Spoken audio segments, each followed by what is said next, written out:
L'Exode, chapitre 39.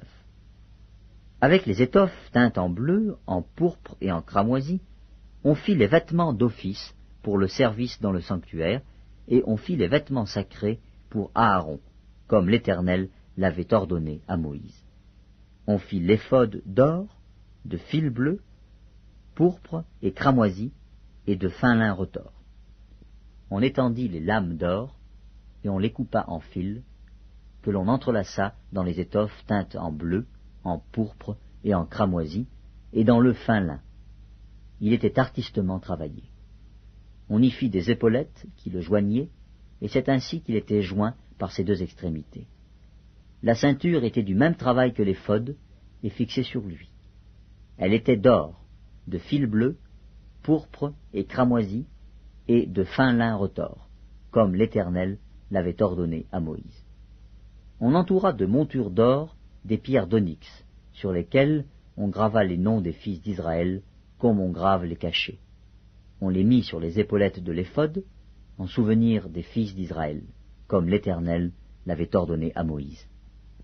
On fit le pectoral, artistement travaillé, du même travail que l'éphod, d'or, de fil bleu, pourpre et cramoisi, et de fin lin retors. Il était carré. On fit le pectoral double, sa longueur était d'un empan, et sa largeur d'un empan. Il était double. On le garnit de 4 rangées de pierres. Première rangée, une sardoine, une topaze, une émeraude. Seconde rangée, une escarboucle, un saphir, un diamant.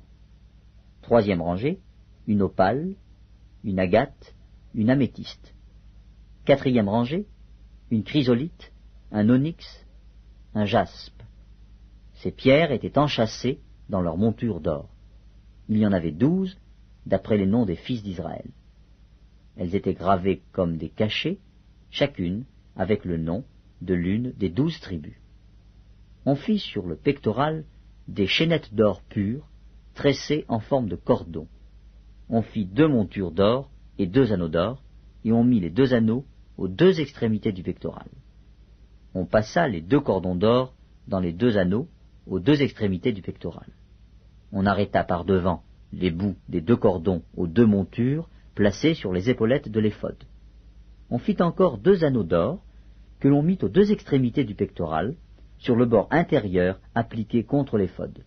On fit 2 autres anneaux d'or que l'on mit au bas des 2 épaulettes de l'éphod, sur le devant, près de la jointure, au-dessus de la ceinture de l'éphod. On attacha le pectoral par ses anneaux aux anneaux de l'éphod avec un cordon bleu, afin que le pectoral fût au-dessus de la ceinture de l'éphod et qu'il ne pût pas se séparer de l'éphod, comme l'Éternel l'avait ordonné à Moïse. On fit la robe de l'éphod, tissée entièrement d'étoffe bleue.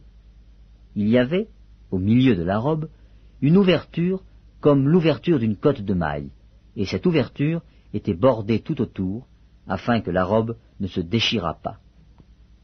On mit sur la bordure de la robe des grenades de couleur bleue, pourpre et cramoisi, en fil retors. On fit des clochettes d'or pur, et on mit les clochettes entre les grenades, sur tout le tour de la bordure de la robe, entre les grenades. Une clochette et une grenade, une clochette et une grenade, sur tout le tour de la bordure de la robe, pour le service, comme l'Éternel l'avait ordonné à Moïse.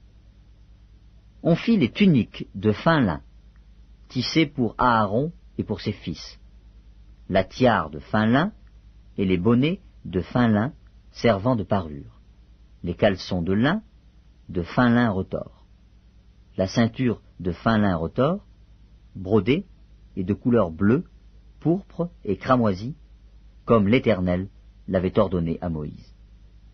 On fit d'or pur la lame, diadème sacré, et l'on y écrivit, comme on grave un cachet, sainteté à l'Éternel. On l'attacha avec un cordon bleu à la tiare, en haut, comme l'Éternel l'avait ordonné à Moïse. Ainsi furent achevés tous les ouvrages du tabernacle, de la tente d'assignation. Les enfants d'Israël firent tout ce que l'Éternel avait ordonné à Moïse. Ils firent ainsi. On amena le tabernacle à Moïse. La tente et tout ce qui en dépendait, les agrafes, les planches, les barres, les colonnes et les bases, la couverture de peau de bélier teinte en rouge, la couverture de peau de dauphin et le voile de séparation, l'arche du témoignage et ses barres, et le propitiatoire, la table, tous ses ustensiles, et les pains de proposition, le chandelier d'or pur, ses lampes préparées, tous ses ustensiles, et l'huile pour le chandelier, l'autel d'or, l'huile d'onction, et le parfum odoriférant, et le rideau de l'entrée de la tente, l'autel d'airain, sa grille d'airain, ses barres, et tous ses ustensiles, la cuve avec sa base, les toiles du parvis, ses colonnes, ses bases, et le rideau de la porte du parvis, ses cordages, ses pieux, et tous les ustensiles pour le service du tabernacle, pour la tente d'assignation, les vêtements d'office pour le sanctuaire, les vêtements sacrés pour le sacrificateur Aaron, et les vêtements de ses fils pour les fonctions du sacerdoce. Les enfants d'Israël firent tous ces ouvrages en se conformant à tous les ordres que l'Éternel avait donnés à Moïse. Moïse examina tout le travail, et voici, il l'avait fait comme l'Éternel l'avait ordonné, il l'avait fait ainsi, et Moïse les bénit.